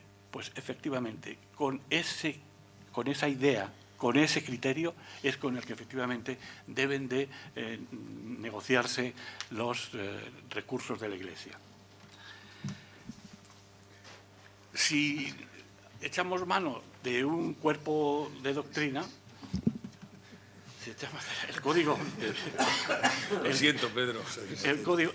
Simplemente, el código de derecho canónico, sí que efectivamente menoscabe la autoridad de los obispos, a través de los consejos económicos, les pide que efectivamente soliciten el consejo de los seglares, de los que forman parte del consejo, para los proyectos que puedan tener en la diócesis.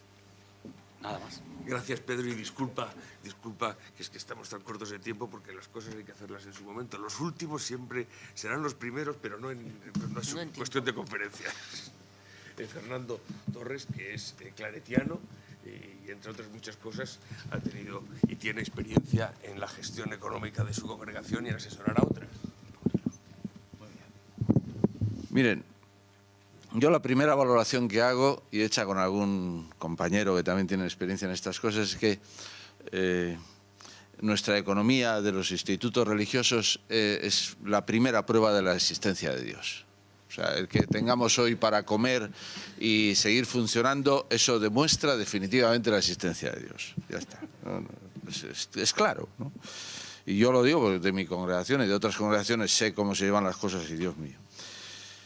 La verdad es que a nosotros no nos han formado para administrar, nosotros estudiamos pues teología, tampoco es una carrera demasiado difícil, y bueno, pues aprendimos a predicar, a ser buenos, a ser compasivos, y ahí está, y eso es lo que sabemos. Entonces,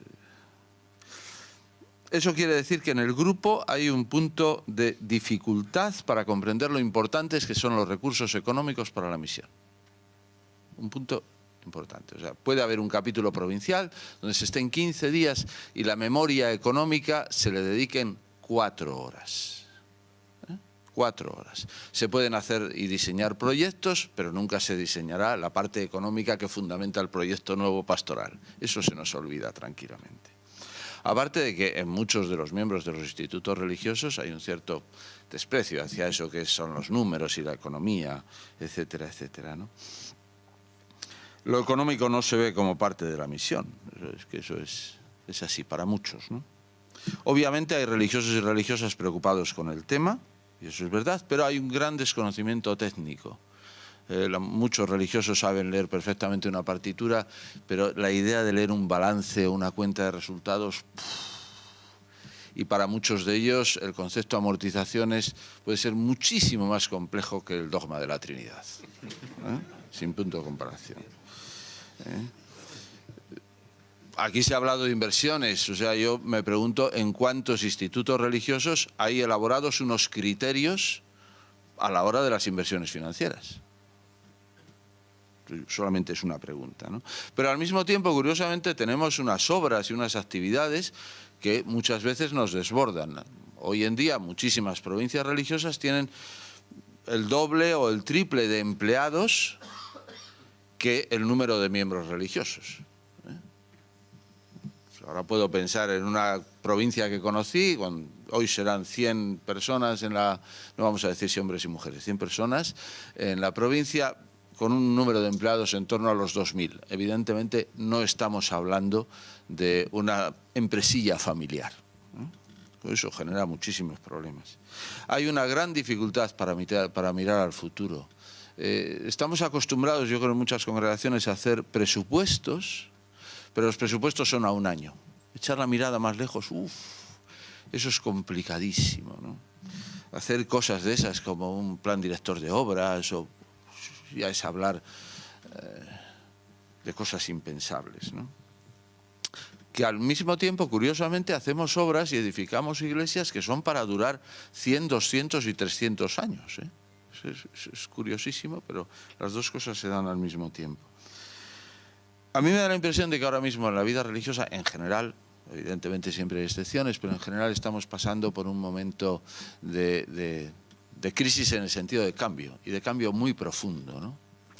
En el sentido de que nos estamos reduciendo de número, estamos en un proceso de envejecimiento, en algún momento desaparecerá el fenómeno de envejecimiento, pero se va a quedar un número mucho más pequeño de religiosos y religiosas, a no ser que el Espíritu Santo decida algo en contra, pero en fin, hoy por hoy no le vemos así que esté pensando en el tema con urgencia,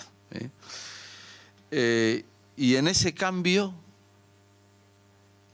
ahora mismo me da la impresión de que muchas congregaciones se están dejando llevar por la inercia y por seguir haciendo lo que se hacía, y no se están tomando las decisiones radicales. En este cambio nos van a hacer falta muchos asesores, y nos van a hacer falta asesores buenos y asesores independientes y asesores, por cierto, yo creo que ya se ha dicho, que sean competentes. Pero hay una cosa, y con eso ya prácticamente termino, y es que en la vida religiosa los propietarios, a ver cómo decir, es decir, si en una diócesis se le nombra a un laico responsable de la gestión financiera, el laico está en lo suyo, es que la diócesis es del laico también, la diócesis no es del señor obispo ni de los curas, es de todos los que forman la diócesis. Bien, en el caso de la vida religiosa de mi provincia, nosotros los religiosos somos los responsables. El asesor será asesor, pero yo tengo que seguir siendo responsable de la decisión que se tome. No se la puedo ceder al otro, tengo que ser yo el responsable. Yo estoy viendo casos donde se ceden responsabilidades afuera, me parece que son barbaridades lo que se está haciendo en algunos casos, y nosotros los religiosos tendremos que aprender determinadas cosas porque es nuestra responsabilidad y está en juego nuestra misión. Quizás el problema no es de instrumentos técnicos, es de cambio de mentalidad. Y nada más. José Luis Jiménez Guajardo Fajardo, que es el Chief Financial Investment Officer, que siempre me equivoco, de Mapfre, y que tiene una grandísima experiencia en el tema de inversiones, las entidades de la Iglesia. Bueno, tú tienes algo que decir seguro, en 3 minutos. Probablemente. Intentaré ser breve. Y en primer lugar, muchas gracias, Luis, por vuestra amable invitación. ¿Qué os puedo contar desde el punto de vista, si queréis, más técnico, profesional del mundo de las inversiones? O algunas sugerencias al hilo de las cosas que se han comentado. Yo diría, o intentaría resaltar 4 aspectos, ¿no? Y me voy a ceñir a eso. La primera es el tema de la especialización. Cada vez nos toca vivir un mundo más complejo. Y eso es una realidad. Y los instrumentos que hay hoy para invertir no son los mismos que había hace 5, 10 o 20 años. Y esto nos lleva también, a la hora de especializarnos, a ser muy humildes a la hora de saber dónde podemos aportar valor o no. Y fijaros que os lo digo desde un grupo que tiene un equipo de inversiones con más de 150 personas, que maneja dinero en 26 países, y ahora mismo gestionamos más de 65.000 millones de euros. Probablemente somos el mayor inversor institucional de este país. Y esa capacidad, pues también, como os ha dicho aquí antes, nos obliga a una responsabilidad. Y la responsabilidad es, hacemos aquellas cosas que hacemos bien, y el resto no lo hacemos. Y en un mundo cada vez más complejo, lo queramos o no, yo creo que la masa crítica pues también es importante. Antes Juan Disas hacía una referencia a la complejidad de la economía. Y a mí me venía a la cabeza el comentario que hacía un profesor de doctorado en economía, un hindú, que le decía a sus alumnos, ¿no? Si en esta vida sois buenos economistas, buenos profesionales, en la siguiente vida seréis físicos. Y también les decía al Señor, pero si en esta vida no sois buenos economistas, no sois buenos profesionales, en la próxima vida seréis sociólogos. ¿Y por qué venía el comentario? Muchas veces lo digo a los alumnos, no es que un físico sea más que un biólogo, sino que a los economistas nos encantaría que las manzanas siempre cayeran hacia abajo. Y sin embargo, esto es una ciencia que tiene un componente social. Y nadie sabe muy bien por qué un día se levanta bien y otro día se levanta mal, pero esa es la verdad de los hechos. ¿Cuál es la segunda cosa, aparte de la especialización? Buscar siempre socios que estén muy especializados. Y como os decía antes, que reconozcan con humildad lo que hacen bien y lo que no hacen bien. Nosotros hacemos muy pocas cosas bien. Y os digo, mirando hacia el futuro, probablemente haremos menos, porque lo que tendemos es a una mayor especialización. La segunda es la alineación de intereses. Y esto es algo que yo subrayaría en fosforito a la hora de invertir. A nosotros nos viene a ver gente todos los días a vendernos cosas exóticas. Puedo decir, las cosas más raras del mundo, pues el primer inversor institucional pues tiene ventajas y también tiene inconvenientes, que es que todo el mundo quiere contarte lo último que hay. ¿Qué significa la alineación de intereses? Pues fijaros, nosotros tenemos un concepto muy sencillo para nuestros clientes. Nosotros invertimos para nosotros, para el balance. Buscamos buenas ideas para nosotros y las abrimos a otras instituciones o a otros clientes para que coinviertan con nosotros. ¿Qué significa esto? La responsabilidad es con nosotros mismos, con nuestros propios empleados, con nuestros propios clientes, con el propio consejo. Si algo no va bien, el primero que va a sufrir es el propio balance de la entidad. Pero no hacemos una cosa para nosotros y otra cosa para un tercero, que yo creo que esto ha sido la madre de todos los problemas que se han generado en el sector financiero. Esto nos ha llevado a un exceso de regulación. Aquí hablamos de MiFID, hablamos de muchas cosas. Y yo muchas veces en distintos foros financieros siempre digo lo mismo, ¿no? Para mí es más clara la Constitución americana, que en 2 hojas dice lo básico, que la Constitución de Corea del Norte, que en 1000 páginas uno no tiene muy claro qué es lo que puede o no puede hacer. Y todas estas cosas, que son tan sencillas y son los principios que están muy mezclados con la doctrina de la Iglesia, para mí se resume a hacer lo correcto. Es tan básico y tan sencillo como eso. Y una de las, probablemente de las obras que no sé, a mí por lo menos más me ha impactado es la Apología de Sócrates. Está escrita hace 400 años antes de Cristo y él, por ser o hacer honor a su palabra, pues decide ser ajusticiado por algo injusto. Pero si no, no sería Sócrates. Y esa parte que ya está escrita, pues ahora la intentamos tapar con un exceso de regulación para parecer que es lo corriente. Tercer factor, y voy muy rápido, conocer bien al cliente. Yo creo que esto es básico y esto es algo que cada vez se pone más manifiesto.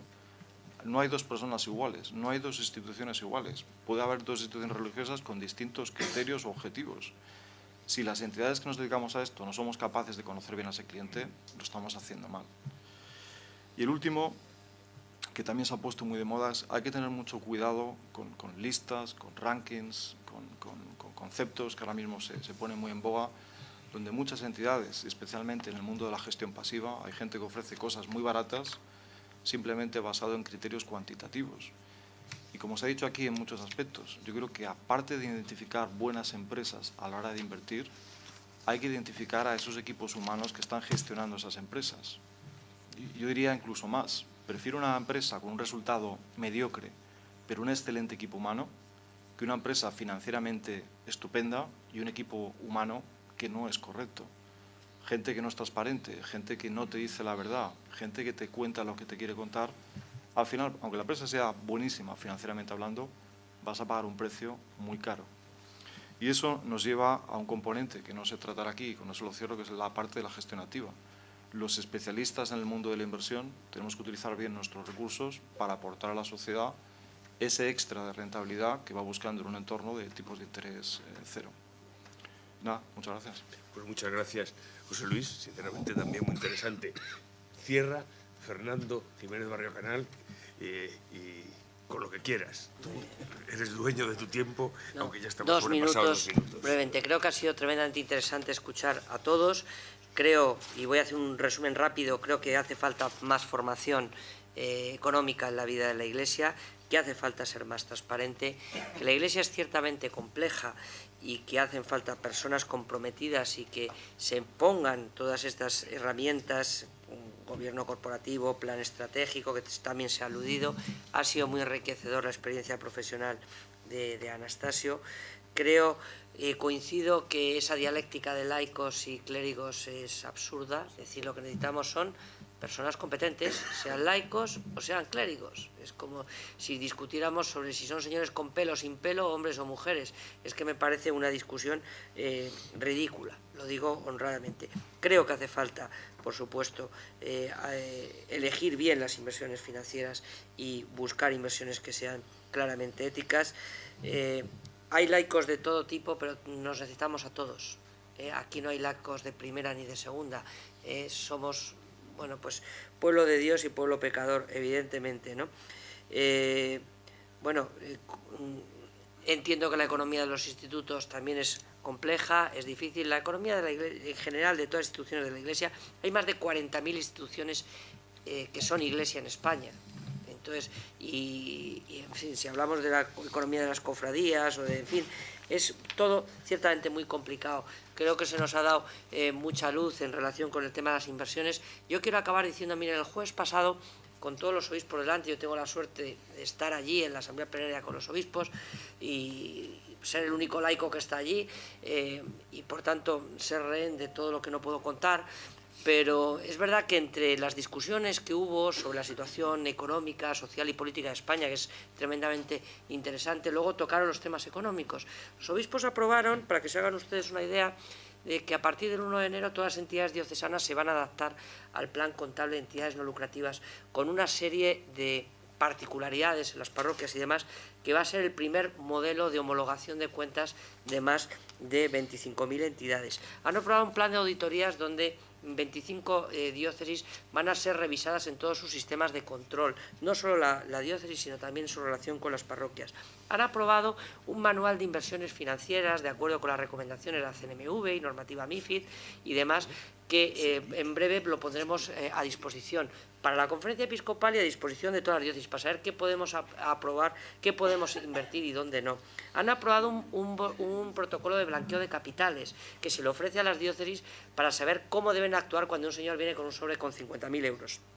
Que no vienen muchos, pero a lo mejor pero que a lo mejor habría que animarle a que lo que haga es que lo ingrese en una cuenta. Han aprobado un reglamento de rendición de cuentas para que todas las entidades eclesiásticas que dependan rindan cuentas de una manera adecuada y que no sea solo un papel que se manda, sino que haya una verdadera labor de tutela y de acompañamiento a las entidades que dependen de ellas. Han aprobado continuar con un software que ha aludido antes Anastasio, un auténtico RP muy potente de gestión, que primero será las diócesis y después será las parroquias, y que está promoviendo la Conferencia Episcopal. Han aprobado el funcionamiento de un nuevo portal de donativos, donoamiglesia.es, que va a permitir poder donar a cualquier parroquia, a la parroquia de tu pueblo, y que creemos que va a ser una buena oportunidad para poder avanzar. Han aprobado que haya un nuevo portal de transparencia, un borrador de sistema de portal de transparencia donde estén esas cuentas que se estaban reclamando, pero donde esté toda la información de la diócesis. Han aprobado unas mejoras sobre la memoria de actividades de la Iglesia, que es donde contamos a la sociedad todo lo que hace la Iglesia en el plan educativo, cultural, asistencial, evangelizador y demás. Una memoria que es revisada con normas internacionales por PricewaterhouseCoopers. Quiero decir que nosotros hace falta mucho que hacer, y ahí los laicos tenemos un papel importante, pero que creo honradamente que todas estas medidas que han sido aprobadas el jueves pasado pues tienen que ver con todo un proyecto, y en ese sentido creo que no sé si por primera, por segunda, por 10ª vez, creo que la Iglesia está intentando responder a las demandas de la sociedad. Y ya está. Pues este colofón es magnífico porque nos dejas con una fantástica impresión de las cosas que se van a hacer y que eran algo de las que se estaban reclamando aquí. Así que yo no termino nada más que agradecer a Fernando, agradecer a todos los ponentes, agradecerles a ustedes su presencia, y como hemos hablado de economía, si alguno no ha tenido todavía ocasión de contribuir al sostenimiento de este desayuno con pues ya que lo haga salir, ¿eh? Muchas gracias.